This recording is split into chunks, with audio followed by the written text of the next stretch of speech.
네, 이번 시간은 물권법 공부해 보도록 하겠습니다. 물권법은 뭘까? 이렇게 생각하시면 돼요. 그냥 읽으면 돼요. 물권 이런 거 뜻풀이 할 필요 없고요. 그냥 그대로 읽으면 된다. 물건에 대한 권리에 관한 법 이렇게 하면 되죠. 물건에 대한 권리를 물권이라고 한다. 그냥 이렇게 우리가 좀 손쉽게 생각해 보자면 여러분 핸드폰, 가방, 물건이죠. 그 물건에 대한 권리, 소유권이 있어요. 여러분들한테. 내 거잖아요. 내 거를 소유권이라 그래요. 그런 걸 물권이라고 하고 그 물권에 관한 법이 물권법 이렇게 되죠. 네, 이렇게 받으시고요. 여기서 잠깐 보시면 이제 우리 앞에서 공부했던 거 다시 한번 정리해 볼게요. 우리 민법 그러면 민법 및 민사특별법을 공부하는데 우리 이제 민사특별법으로 5개 법이 있어요. 그런데 이제 우리가 여기서 지금 하고 있는 것은 일반법으로서 민법이에요. 일반법으로서 민법 이 말은 일반적으로 다 적용되는 거예요. 특별법은 특별한 케이스에 적용하려고 법을 만든 것이고요. 특별한 케이스에 만들려고 한 것이기 때문에 그 법이 그 케이스에서는 먼저 적용돼. 그런 것을 특별법 우선의 원칙이라고 이렇게 말한다. 근데 이제 그 민법 속에 우리가 이제 지난 시간까지 민법 총칙을 공부를 했죠. 민법 중에 이제 총칙이야, 총칙.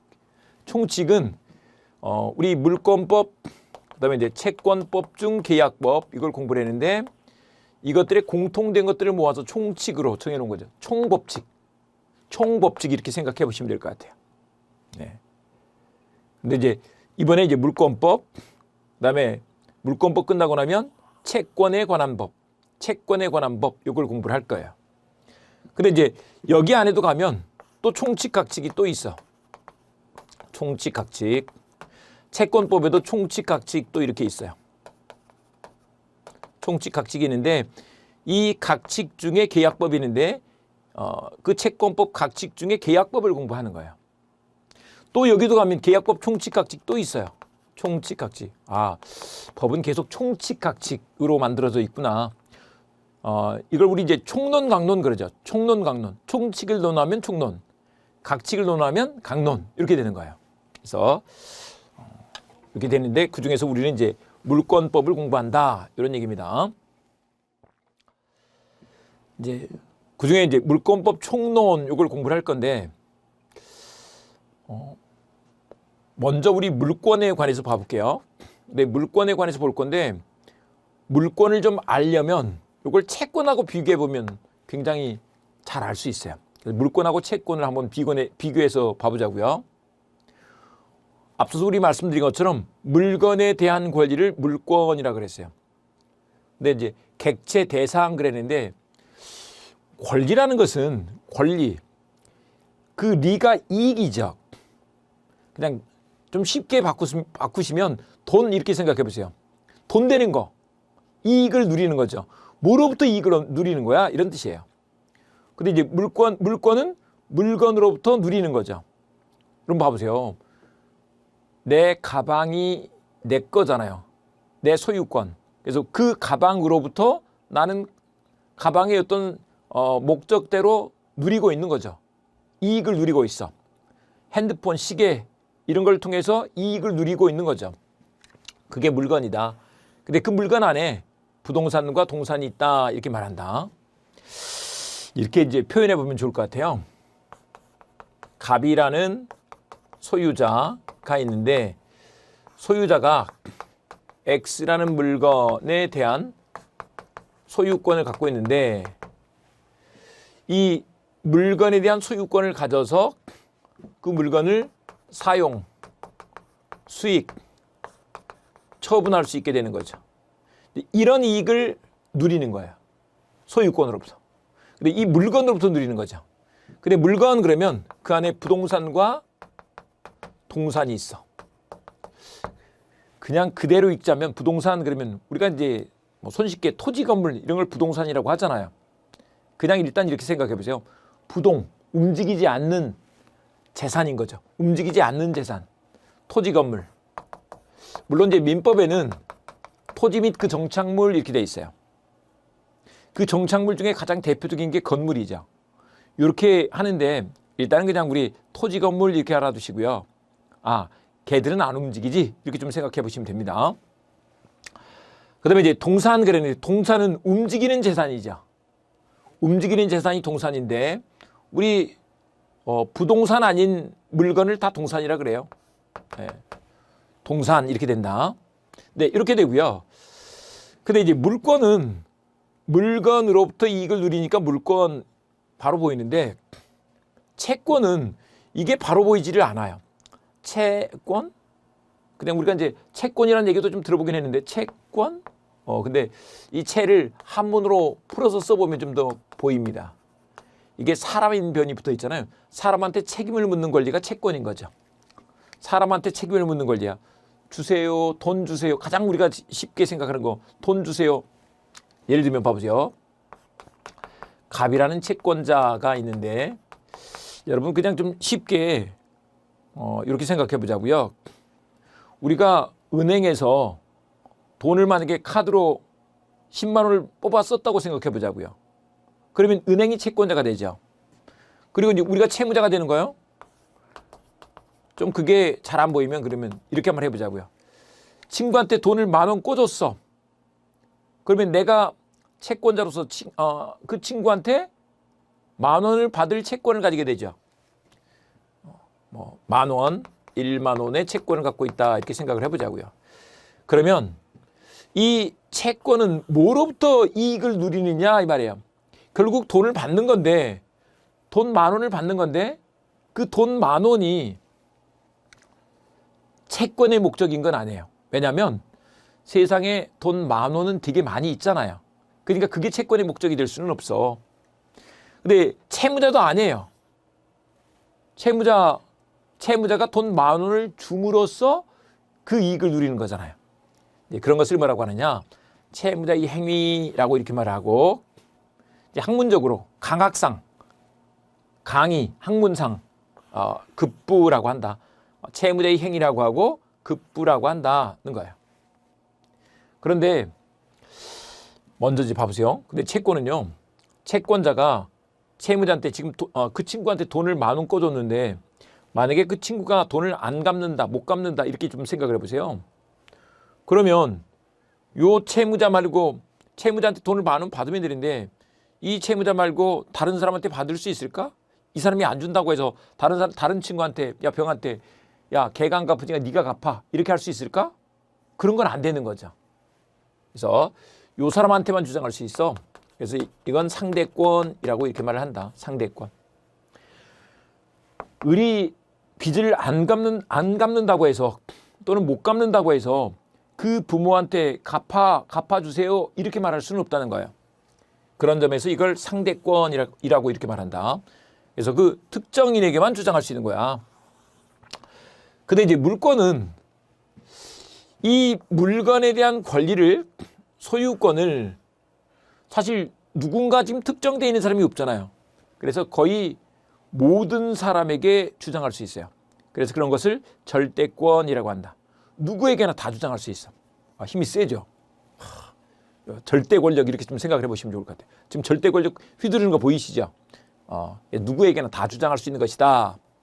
그래서 물권은 절대권이라고 이렇게 말한다. 근데 이제 이게 절대권이다 보니까 힘이 세잖아요. 그리고 굉장히 강력해. 그렇기 때문에 이게 동네마다 물건이 다르다든지 그러면 이 동네 갔더니 이런 물건이라네. 저 동네 갔더니 저렇다네. 이 사람하고 저 사람하고는 그런 물건이 있는데 저 사람 또 다른 동네 가니까 또 이상한 다른 물건이 있네. 이러면 안 된단 말이죠. 그래서 물권을 법에서 정한 것만 인정해 주는 거예요. 이런 것을 물권 법정주의라고 이렇게 말한다. 물권 법정주의가 돼서 물권은 법에서 정한 것만 법률 또는 관습법에 의하는 것만 인정해 준다는 거죠. 그래서 이게 강행규정이 돼.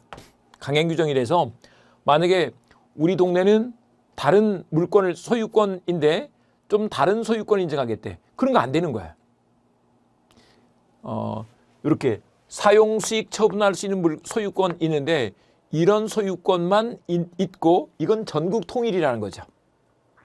야, 그래서 근데 우리는 처분권 없는 소유권만 있어. 그런 거 없다는 거예요. 이런 게 물권 법정주의다. 네.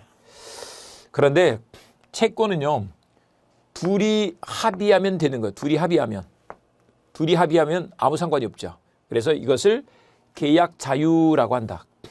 그래서 계약 자유의 원칙 이렇게 많이 들어보셨을 텐데 계약은 자유롭게 할 수 있어요.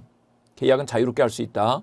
그래서 계약법에 있는 규정들 자체가 기본적으로 임의 규정이 되죠. 계약법에 있는 규정은 기본적으로 뭐다? 임의 규정이다. 네, 이렇게 됩니다. 그래서 이렇게 되고요.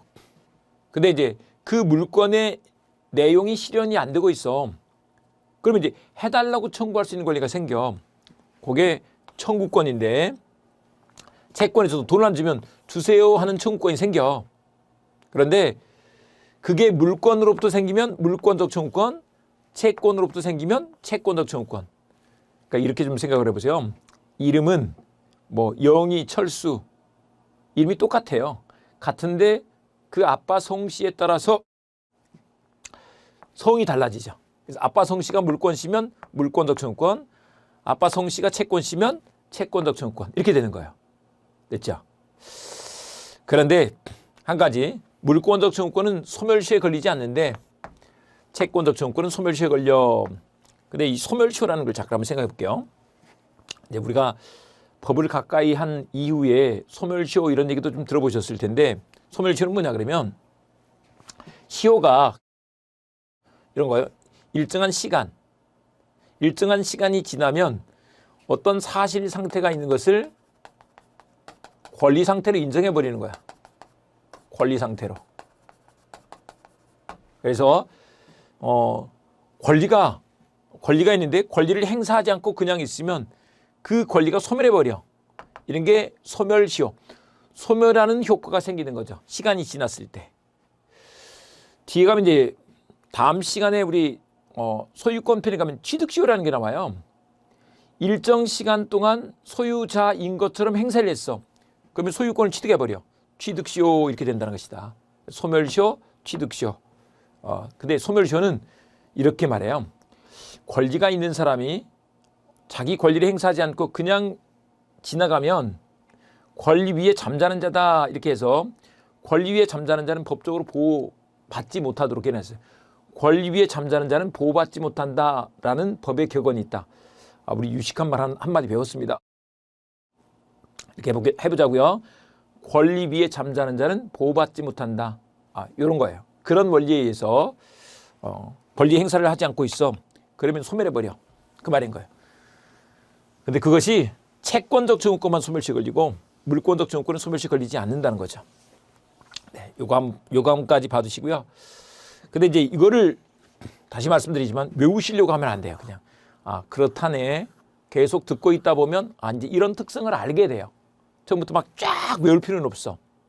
이러니 이렇게 시험 문제를 안 나와. 근데 이제 이 기초 지식이 있어야 나중에 공부를 좀 더 잘하시게 되니까 그런 측면에서 좀 봐두겠습니다.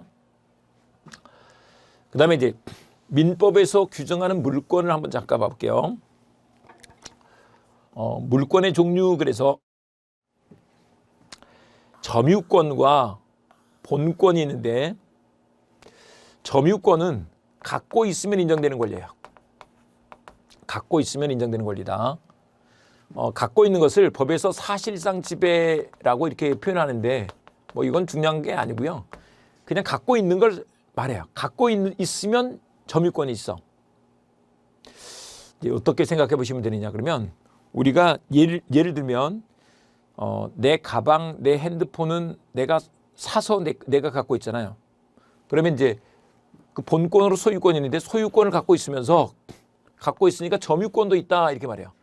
둘 다 있는 것을 경합한다 이렇게 표현해요. 둘 다 있는 것을 경합한다 이렇게 표현하는데 둘 다 갖는다. 이럴 수도 있죠. 남의 물건을 내가 빌려 쓰고 있는 거예요. 빌려서 갖고 있어. 이런 것도 점유권이 있다 이렇게 말한다. 그러니까 이런 경우는 소유권은 없지만 점유할 수도 있네요. 갖고 있으면 인정되는 권리라고. 네, 이렇게 되는 것입니다. 근데 이제 본권은 그에 비해서 점유할 수 있는 권리 이렇게 말을 해서 점유할 수 있는 권리라고 하는데 점유할 수 있는 권리는 뭐냐 그러면 점유를 정당화시켜 주는 거야. 그게 무슨 말이냐 그러면 지금 여러분들이 여러분의 핸드폰을 갖고 있잖아요. 핸드폰을 갖고 있는데 가방을 갖고 있잖아요. 갖고 있는데 그 갖고 있는 게 내가 갖고 있기 때문에 누가 뭐라고 할 수가 없는 거죠. 점유가 정당화돼. 그런 것을 본권이라고 한다. 근데 이제 그 본권 안에 소유권과 제한 물권이 있는데 소유권은요. 앞서도 우리 보신 것처럼 그 물건을 사용수익 처분할 수 있는 권리야. 사용수익 처분할 수 있는 권리. 그래서 사용수익 한다는 것은 사용가치를 지배하는 거예요. 사용가치. 그 다음에 이제 처분하는 것은 교환가치를 지배하는 거예요. 사용가치를 지배하는 것은 한마디로 쓰는 거죠. 쓰는 것을 지배한다 이런 거죠. 근데 이제 처분은 뭐냐 그러면 교환가치를 지배하는데 그걸 팔아서 나중에 뭐로 바꿀 수 있는 거예요? 돈으로 바꿀 수가 있잖아요. 그래서 교환가치를 지배한다. 그래서 사용가치, 교환가치를 다 지배해서 전면적 지배 이렇게 표현해요. 전면적으로 지배한다. 네. 근데 뭐 이건 뭐 용어는 중요치 않고요. 근데 이제 제한 물권은 뭐냐 그러면 제한 물권은 그걸 제한적으로만 갖는 거죠. 소유권에 사용수익권이 있는 이거를 다른 사람한테 빌려줘서 사용수익하게 하는 거죠. 그래서 보시면 사용수익하게 되면 용익 물권이 되는 거죠. 그 안에 지상권, 지역권, 전세권 이런 것들이 있다. 전세권은 좀 들어본 것 같은데 우리가 알고 있는 그 전세권하고는 좀 다르긴 합니다.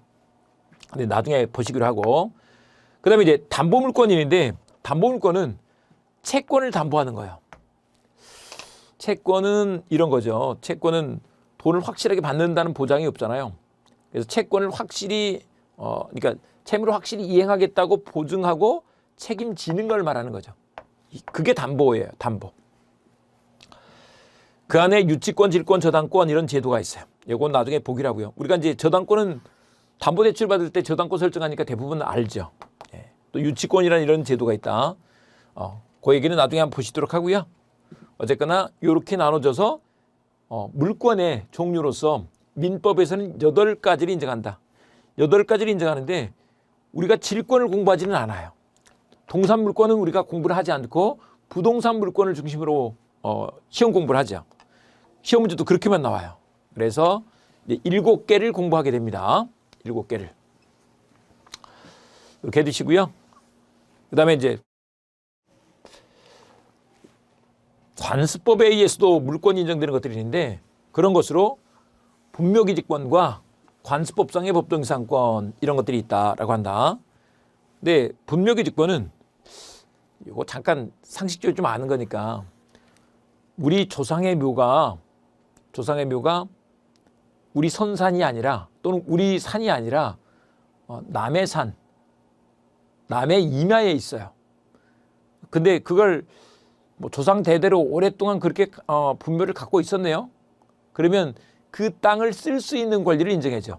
그런 것을 분묘기지권이라고 이렇게 말한다. 근데 분묘기지권이라는 용어 한번 안 들어봤을 수도 있으니까요. 기지란 말이 좀 낯설 텐데 기지는 미군 기지 생각하시면 돼요. 미군 기지가 우리나라 땅에 있는데 뭐 평택에 있는데 그게 미국 땅이 아니잖아요. 근데 우리나라가 미군들 거기 쓰라고 빌려준 거죠. 뭐 숙소도 짓고 하여간 뭐 경납고도 짓고 막 짓잖아요. 그래서 미군 기지가 있는 거죠. 그런 것처럼 분묘를 남의 땅에 갖고 있을 수 있도록 그러니까 조상의 묘를 남의 땅에 갖고 있을 수 있는 권리를 인정해줘. 그런 것을 분묘기지권이라고 한다. 근데 이제 그게 관습적으로 그런 게 있었다는 거야. 관습법. 관습법상 법정상권 이런 거 있는데 이건 뭐 구체적인 내용 지금 공부하실 필요는 없습니다. 그 다음에 이제 물권적 청구권이 있는데 물권적 청구권을 잠깐 한번 봐보겠습니다. 물권적 청구권은 뭐냐 그러면 이런 거요. 이게 만약에 갑이란 사람이 내 건데 을이라는 사람이 물건을 훔쳐갔어. X라는 만약에 자전거가 있는데 훔쳐갔다고 생각해 보자고요. 그러면 이제 법적으로 내 거 맞아요. 근데 을이 그걸 갖고 있죠. 점유자예요. 그런데 이 사람이 점유할 권리가 없는 사람이네. 그러면 소유물 반환 청구권을 행사할 수 있다는 거죠. 돌려줘 이렇게 하게 되죠. 그래서 이제 돌려받으면 다시 점유할 수 있게 되는 거죠. 이런 게 소유물 반환 청구권이다. 막 방해를 하는 사람이 있어. 그러면 방해 제거 청구를 할 수가 있어요. 막 내 소유권을 방해하는 사람이 있어. 방해할 염려가 있어. 방해 예방 청구권이 있다는 거죠. 그래서 기본적으로 이렇게 세 가지 종류가 있는데 그걸 이제 법에서는 어떻게 규정하느냐? 점유권편에 규정을 하고 점유권편에 이 세 개를 다 규정을 해요. 그다음에 본권에서는 소유권편에 이 세 개를 규정해. 그래서 이제 대표적으로 우리가 소유물 반환 청구권, 소유물 방해 제거 청구권, 소유물 방해 예방 청구권 이렇게 인정되는 거죠. 근데 이제 제한 물권에 갔더니 이게 같은 말들을 계속 하려니까 종이가 많이 들어가. 또 입도 아파. 그래서 입법을 간단히 하는 방법이 뭐가 있느냐? 준용을 해버리는 거야. 준용이란 법률 용어를 좀 찾아보면 좀 어렵게 써놨어요. 필요한 변경을 가하여 적용하는 것 이렇게 써놨는데 그런 게 아니고 그냥 이렇게 하시면 돼요. 준해서 적용하는 거. 준해서. 소유물 반환 청구권이 있듯이 뭐 예를 들면 전세권자도 반환 청구권이 있다. 이렇게 준해서 적용하는 것으로 야 거기에 준해서 처리해. 적용해. 이렇게 해놓은 거죠. 그러면 그 법을 준용해버리면 간단히 입법이 끝나버리죠. 이렇게 되는 것이다. 그래서 제한 물권에서는 준용하는 방식으로 입법을 해놨다. 점유권에서도 점유물 반환 청구권, 점유물 방해 제거 청구권, 점유물 방해 예방 청구권 이렇게 세 가지가 있다. 이렇게 말을 한다. 네, 이렇게 해두시고요. 그런 게 이제 물권적 청구권으로서 있다. 중요하죠. 그다음에 이제 부동산 물권 변동과 관련해서 대표적으로 이제 이런 거 한번 생각해 보자고요. 우리가 아파트를 사는 경우를 한번 생각해 보자고요. 그러면 이제 예를 들면 갑이 뭐 건설회사일 수도 있고 아니면 진짜 이제 살다가 파는 사람일 수도 있죠. 그런 사람들이 매도인이 되고요. 그다음에 이제 사는 사람 나를 을이라고 해보자고요. 부동산 X를 매매를 했어. 근데 언제 소유권 취득하느냐 이 말이에요. 근데 이렇게 매매 계약으로 할 때는 뭐까지 있어야 된다? 등기까지 있어야 된다. 근데 이런 계약을 민법 총칙에서 뭐라고 공부했어요? 법률행위 그랬죠. 법률행위는 법률적 효과가 생기는 행위 이렇게 읽어도 되는데 그냥 일단은 그냥 계약 이렇게 알아두시면 돼요. 그래서 매매, 교환, 증여 같은 계약에 의한 소유권 변동에서는 등기가 필요하다 이 말이죠. 그래서 예를 들면 부모님이 이제 상속과 달리 부모님이 증여를 해주셨어요. 증여를 해서 내 거가 되려면 이건 계약이기 때문에 증여는 계약이다. 등기까지 있어야 돼요. 이게 상속하고 다르죠. 그에 비해서 상속은요. 보세요. 돌아가신 부모님 또는 뭐 나중에 부모님이 돌아가시게 되면 돌아가신 분이 피상속인. 그래서 그걸 남겨놓고 을이 상속인이 되는데 X를 상속하게 되죠. X를 상속하게 되는데 상속은요. 법률행위가 아니에요. 그래서 상속으로 소유권 취득하는 것은 등기가 필요가 없어. 등기가 필요 없고 바로 소유권이 을한테 넘어가 버린다. 돌아가시는 순간. 이제 법적으로 이런 거요. 부모님이 돌아가시면 돌아가시는 순간 권리 능력이라는 게 없어져 버린다. 우리 이제 앞에서 권리 능력 잠깐 말씀드렸는데 이 권리 능력은요. 권리를 가질 수 있는 자격인데 생존하고 있는 사람이어야 돼요. 돌아가시면 권리 능력 자체가 없어져 버리죠. 그러면 이제 갑이 권리 능력이 없으니까 X 아파트의 소유권을 갖고 있을 수가 없잖아요. 근데 이제 그걸 내려놔야 되는데 누구한테 내려놔야 되느냐? 이제 법에서는 자식들한테 내려놓는 것으로 했죠. 근데 등기하지 않고 바로 자식들 거가 된다. 자식들 소유가 된다. 근데 왜 그렇게 했을까요? 만약에 등기까지 해야 된다 그러면 돌아가시는 순간 권리 능력 없어졌어요? 그럼 등기는 나중에 했단 말이에요? 그럼 등기할 때까지 이 동안에는 누구 거예요? 그럼 간격이 있으면 안 되겠잖아요. 그래서 그 순간 바로 가는 것으로 한다. 조금 더 재밌게 얘기하자면 뭐 재미있게 할 얘기 성질은 아닙니다만은 돌아가셨는데 이게 만약에 등기를 해야 내 거가 된다 그러면 다 장례 안 치르고 등기하러 가겠네. 그러면 안 되겠죠. 그래서 등기 없이 바로 취득한다라고 한다. 그러다가 나중에 이제 처분하려면 그걸 팔려면 이 말이에요. 등기를 해야 되는 상속 등기부터 먼저 해라 이런 얘기예요. 처분할 때 상속 등기하고 다시 이제 이전 등기를 해서 팔아라 이런 얘기인 것이다. 요게 그 부동산 물권 변동에 관한 구조가 돼요.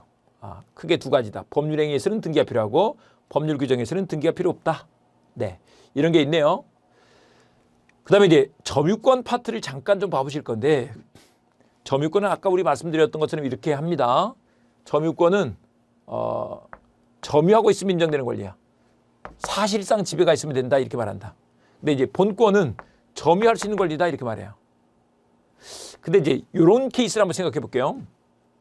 예를 들면 갑이란 사람이 소유자인데 을이라는 도둑이 X를 훔쳐갔어. 근데 어쨌거나 우리가 말씀드렸잖아요. 갖고만 있으면 점유를 한다 그랬어. 그러니까 도둑도 갖고 있으니까 이 사람 점유권이 있는 거예요. 이렇게 개념을 잡는다는 거예요.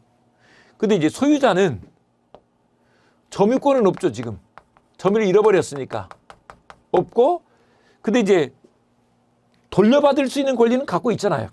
그러니까 본권은 있다, 이렇게 말한다. 점유할 수 있는 권리는 있는 거죠. 근데 이제 이 사람은 본권은 없는 거야. 그래서 갑이를 상대로 소유물 반환 청구를 하면, 소유물 반환 청구를 이렇게 하면 돌려줘야지 되는 거죠. 그러면 이제 나중에 돌려받으면 본권과 점유권을 다 가지게 되겠죠. 근데 어쨌거나 돌려받으면 결국 점유할 수 있게 되죠. 그러니까 본권은 점유를 정당화시키는 측면이 있고 돌려받을 수 있으니까 점유할 수 있는 권리가 되기도 하죠. 그래서 본권이 있다 이렇게 말을 한다.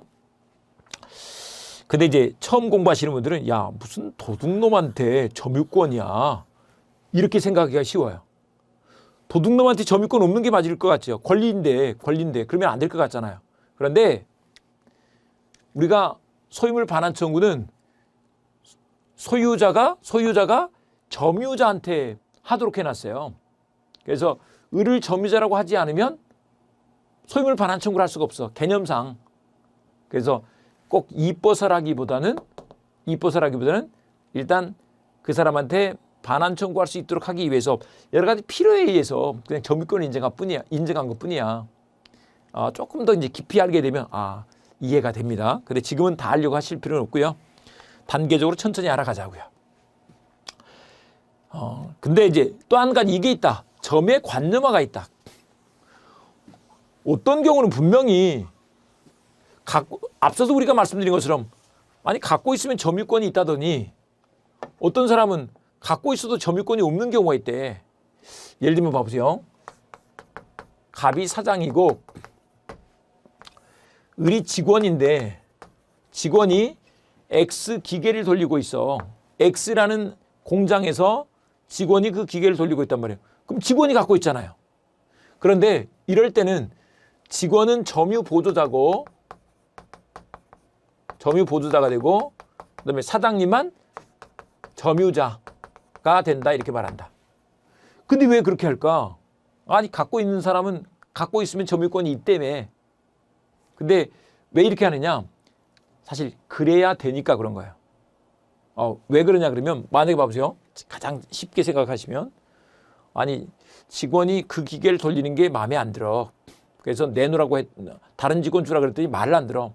가서 뺏어와 버렸더니 이 직원이 사장님한테 나 점유권이 있으니까 점유물 반환 청구하겠습니다. 이렇게 나오게 됐네? 나올 수 있겠네? 말이 안 되죠. 그러니까 이 사람한테는 인정하지 않는 게 맞아. 이런 취지인 거예요. 그 다음에 이제 간접점유라는 게 있는데 이거 잠깐 한번 봐보세요. 간접점유는 뭐냐 그러면 이제 봐보세요.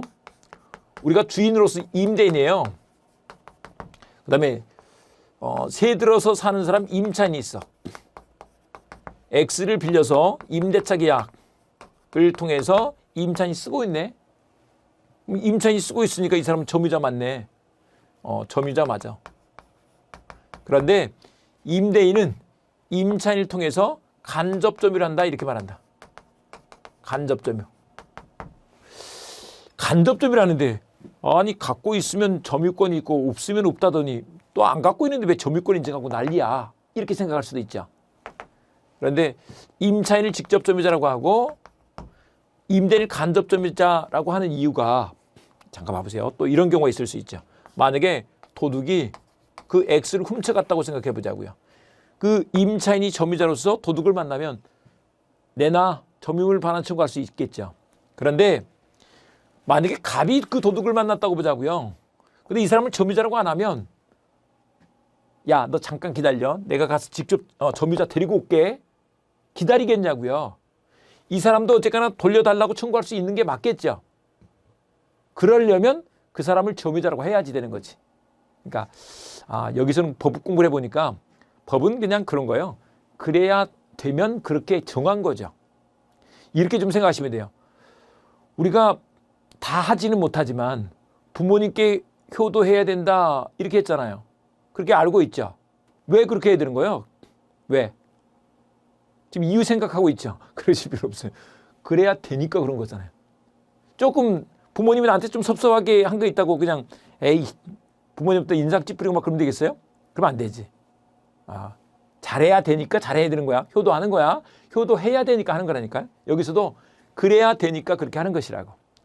법은 필요에 따라서 어떨 때는 이렇다고도 하다가 또 그게 아니면 그렇지 않다고도 하네. 상속인의 점유도 한번 생각해 보자고요. 상속인의 점유. 예를 들면 이제 부모님이 돌아가셨어요. 부모님이 돌아가시면 그 부모님이 돌아가시는 순간 소유권, 점유권 다 내려놓는데 요즘 자녀들이 부모님이랑 같이 사는 경우가 없잖아요. 거의 없잖아요. 근데 이거 한번 생각해 보자고요. 좀 더 멀리 그러면 애는 지금 미국 가 있어. 부모님은 지금 국내에서 돌아가셨어. 그러면 그 점유권을 어떻게 처리하는 게 맞을까요? 그렇죠. 그 자녀한테 주는 게 맞겠잖아요. 부모님은 이제 점유권이 없는 거예요. 자녀한테 주는 게 맞겠으니까 아직 지금 비행기도 못 탔어. 그래서도 미국에 있는 자녀한테 그 점유권이 있다고 하는 게 맞겠잖아요. 그렇게 하자. 그게 맞네. 법은 규범이기 때문에 그냥 규범대로 그렇게 하자라고 정하면 그게 맞아. 그러면 그렇게 법을 만든 거죠. 네, 이렇게 봐주시면 되겠습니다. 점유권을 일단 갖고 있으면 점유권이라고 하는데 어떨 때는 갖고 있어도 아니라고 하고 어떤 때는 안 갖고 있어도 또 점유권이 있다고 하네. 이런 게 이제 공부죠. 네. 이번 시간 여기까지 하고요. 다음 시간에 이제 소유권 편 가셔서 공부해 보도록 하겠습니다.